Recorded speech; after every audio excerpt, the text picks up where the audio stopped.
হবিগঞ্জের সাদাসোনা খ্যাত রাবার শিল্প এখন ধুঁকছে। আন্তর্জাতিক বাজারে দরপতন, সরকারি পৃষ্ঠপোষকতা ও সঠিক নজরদারির অভাবে বছরের পর বছর লোকসান গুনতে হচ্ছে বাগান মালিকদের।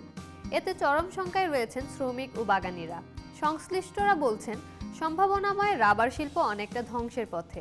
এক যুগ আগেও হবিগঞ্জ ছিল রাবার উৎপাদনে দেশের অন্যতম জেলা, কিন্তু আন্তর্জাতিক বাজারে রাবারের মূল্য কমে যাওয়ায় অনেকটাই ধস নেমেছে এ শিল্পে। বাগান থেকে অবৈধভাবে বালু উত্তোলন, দুর্নীতিবাজ কর্মকর্তা কর্মচারীর যোগসাজশে রাবার পাচার, শ্রমিকের ন্যায্য মজুরি না দেয়া, আবাসন ও জনবল সংকট সহ নানা সমস্যাকে দায়ী করছেন এ শিল্পের সঙ্গে জড়িতরা। সংশ্লিষ্টরা বলেন, ৩০ বছর পর্যন্ত গাছ থেকে রাবার তৈরির উপকরণ সংগ্রহ করা যায়, তবে বয়স বেশি হয়ে যাওয়াতে গাছগুলো থেকে পর্যাপ্ত উপকরণ সংগ্রহ করা যাচ্ছে না। এছাড়া অসাধুদের দৌরাত বিপাকে বাগান মালিক ও শ্রমিকরা। বাগান মালিকদের অভিযোগ, শিল্পপণ্য হিসেবে ব্যবহৃত রাবারে ভ্যাট দিতে হচ্ছে 15%।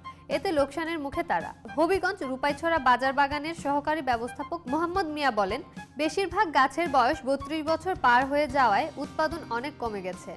তার উপর রাবারে ভ্যাট দিতে হচ্ছে, ফলে লোকসান গুনতে হচ্ছে। উল্লেখ্য, জেলায় উৎপাদন উপযোগী সহকারী রাবার বাগান 2টি আর ব্যক্তি মালিকানাধীন বাগান 7টি। এসব বাগানে কাজ করছেন হাজারের বেশি শ্রমিক ও বাগানীরা রাবার উৎপাদনের প্রক্রিয়া সম্পর্কে জানান। গাছের মাঝামাঝি কাঁচি দিয়ে কাটা হয় গাছের বাকল, তা দিয়ে বের হয় সাদা কষ, পাত্রে জমা হয় ফোঁটায়। পরে সেগুলো সংগ্রহ করে নানা পদ্ধতিতে উৎপাদন হয় রাবার।